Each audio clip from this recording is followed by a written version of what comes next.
When someone you love passes away, your mind is everywhere. You're grieving. You're making funeral arrangements. Family is calling. There are 100 things pulling at you all at once. But there is one thing in the middle of all of that. There is one critical step that almost every family overlooks, and when they do, it can lead to theft, vandalism, liability issues, and even thousands of dollars in damage.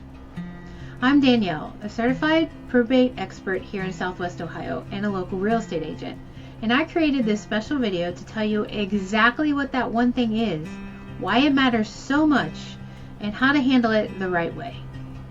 So, let's get right into it. The number one thing that most families forget is to secure the property. I'm not just talking about locking the front door and walking away. I mean truly securing the home and protecting it from the moment your loved one is no longer there. Think about it. When someone passes away, word gets around. Neighbors know. It might even show up in an obituary. And unfortunately, the empty house becomes a target. I've seen families come back to a loved one's home and find copper pipes have been stolen out of the basement. Pipes bursting in the winter because nobody turned off the water, and I've seen it. And by the time someone checked on the house, the damage was catastrophic. And here's the part that really catches families off guard. If something happens to that property while it's sitting in probate, the estate could be held responsible. That's money coming directly out of the inheritance. So let me walk you through exactly what you need to do, step by step, so that you don't get caught in this situation.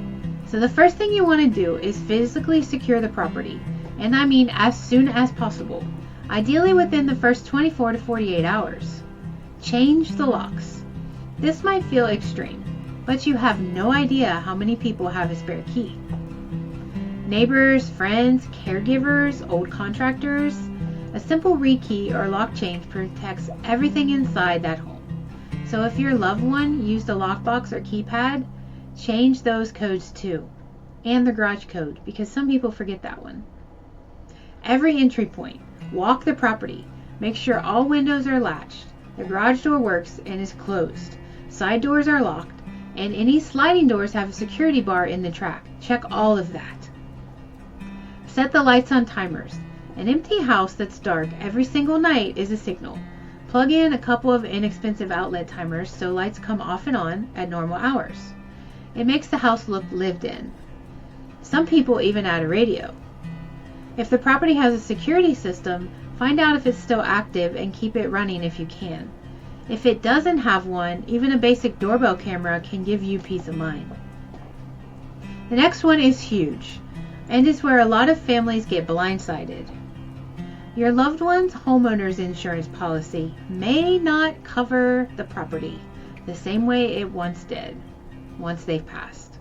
Many standard policies have a vacancy clause, so that means if the home sits empty for more than 30 to 60 days, coverage can be reduced or voided entirely.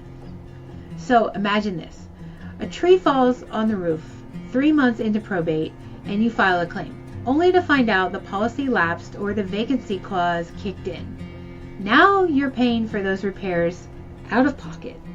Ouch. Here's what I recommend. Call the insurance company within the first week. Let them know about the passing and ask specifics whether the current policy will remain in effect during probate and whether you need to convert it to a vacant home policy. Get everything in writing. This one phone call can literally save the estate tens of thousands of dollars. Next up is the mail. It seems like such a small thing, but an overflowing mailbox is basically a billboard that says, "Nobody's home." Go to USPS.com and forward the mail to the executor's address or set up a hold. This also helps you catch important documents like bills, insurance statements, bank notices, tax documents. You're going to need all of that later during probate. While you're at it, check for any reoccurring deliveries like Amazon Subscribe and Save, meal kits, medications, newspapers. Cancel or pause anything that would keep showing up at the door. And don't forget the digital side. If your loved one was getting paperless documents or statements, You want to figure out how to access their email so nothing important slips through the cracks. Know your instincts. It might be to shut off everything to save money, but I'd actually encourage you to keep the essential utilities running, especially in the winter in Ohio, at least for a while. Heat and air conditioning. So you need to keep the house at a reasonable temperature to prevent frozen pipes, like I mentioned, winter in Ohio, or mold and mildew in the summer. This is especially important here. We get both extremes.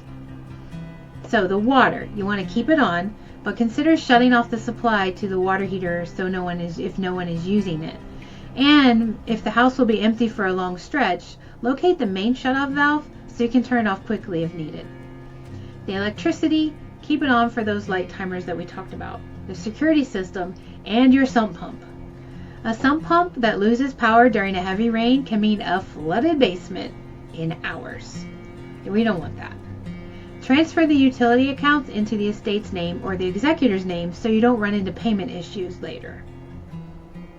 And finally, this is the one I really encourage families to do early. Document the condition of the home. Walk through every room with your phone and take a video. Open cabinets, closets, the garage, the attic, the basement. Take photos of any valuables, jewelry, collections, artwork, electronics. This does a few things. First, it creates a record of what was in the home in case anything goes missing. And second, it helps if there's ever a dispute between family members about who had what and when and where was it. And third, if you end up needing to file an insurance claim, you have proof of the home's actual condition. So, those photos and videos, store them somewhere safe. Back them up to the cloud, email them to yourself, whatever works. Just don't keep the only copy on your one phone. I know this is a lot to think about during what is already one of the hardest times of your life. And I want you to know, you don't have to figure it all out on your own. This is exactly the kind of thing I help families with every single day here in the Dayton and Cincinnati area. Whether you're an executor who just got appointed or a family member trying to figure out what comes next, I'm here to walk you through it. Not just the real estate side, but the whole process. If this video was helpful, do me a favor. Hit that like button so more families can see and find this information when they need it. And subscribe if you want to know more information. I'm putting out new content every week to help families navigate probate with confidence. And if you're going through this right now and you have questions, drop me a line, shoot me a text, send me an email. Or reach out to me any way you find. I will personally get back to you. Take care of yourself and take care of that property, and I'll see you in the next video.